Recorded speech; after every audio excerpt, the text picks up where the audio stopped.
Alright, it's been a while since I've done a bad anime talk. It's been a good while. And I think I should get back to doing that, ruffle a few feathers. But I decided to start light.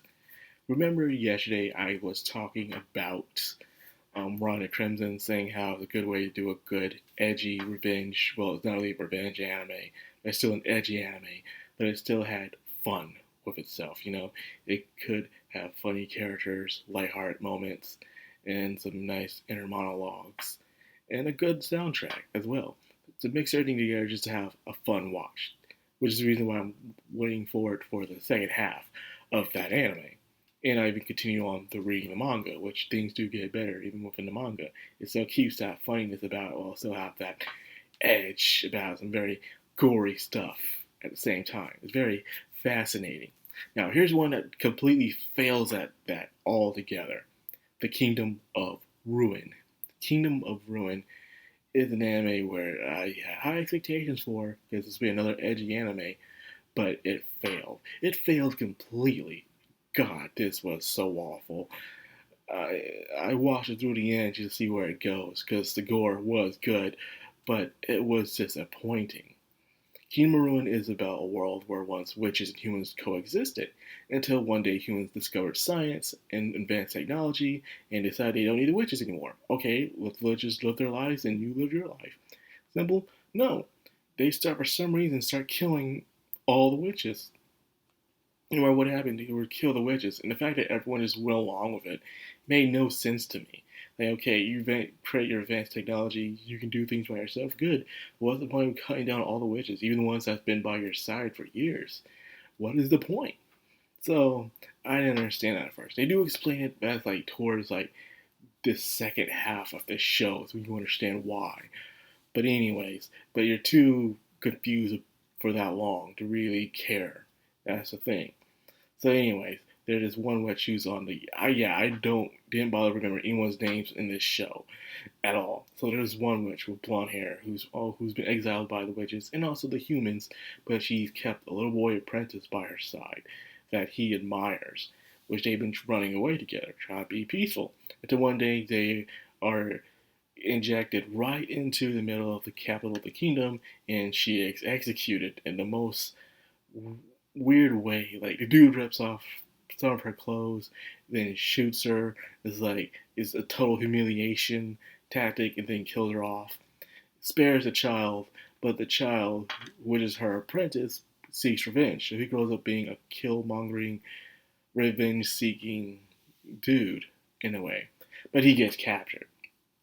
On the other side, there is a pink-haired girl, I mean, and she is the secondary character, which you want to know that at first because she dies too.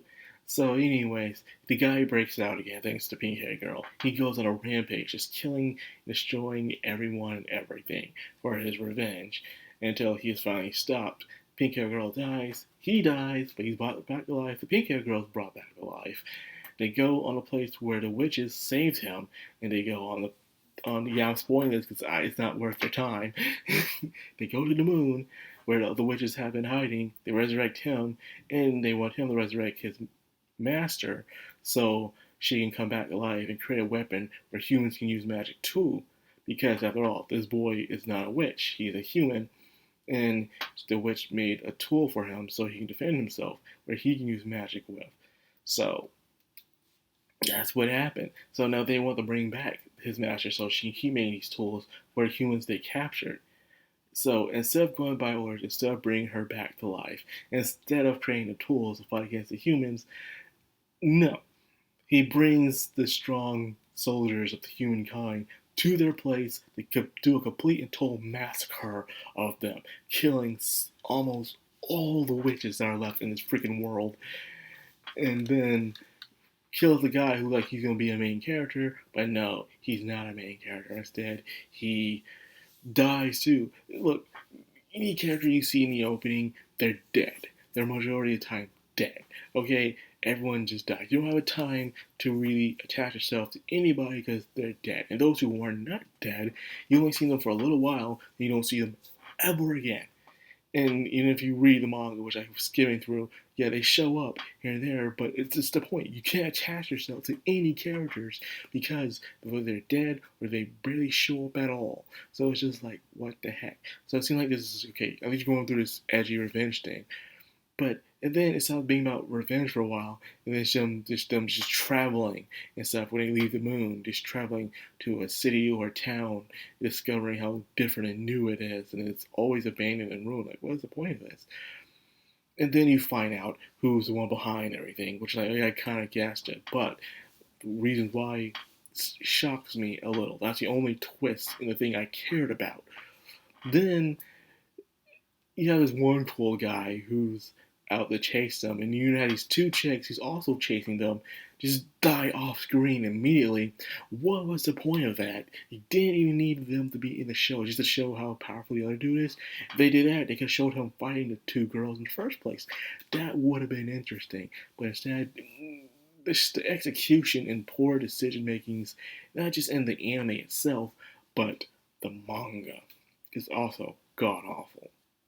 Like, the main character, what is your goal? How do you seek revenge? Are you just gonna just go around destroying place after place? Is that it? You know, you're not having no pure goal. The guy who killed the one you admired is already dead. Yeah, that's right, he dies by committing suicide. And this just makes no sense. What is the point of this anime? It's just dumb.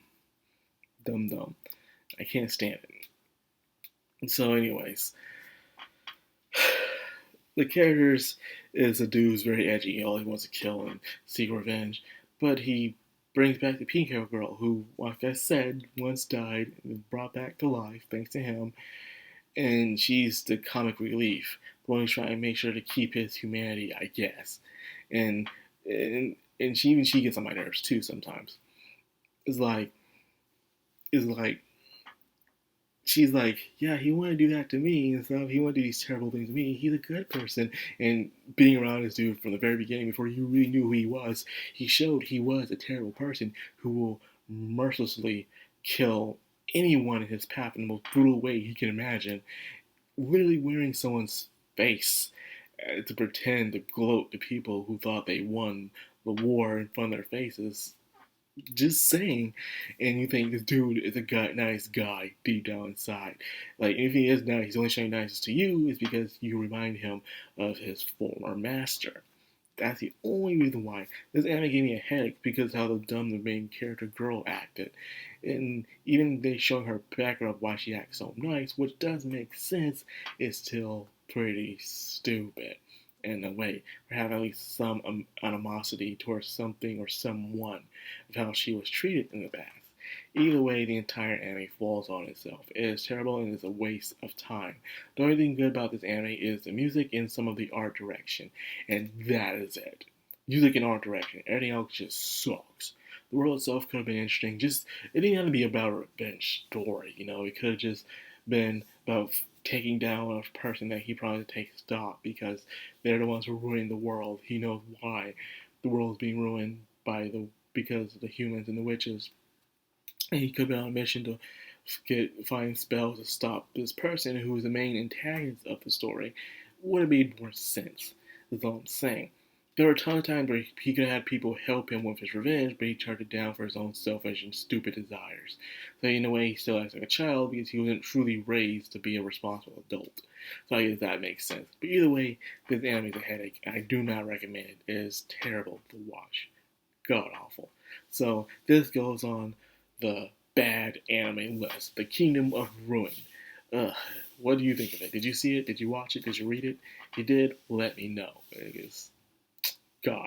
But anyways, that's the actual video. I hope you guys enjoyed it. If you did, like, comment, subscribe, of course, hit that bell icon. This has the background on anime. Signing out.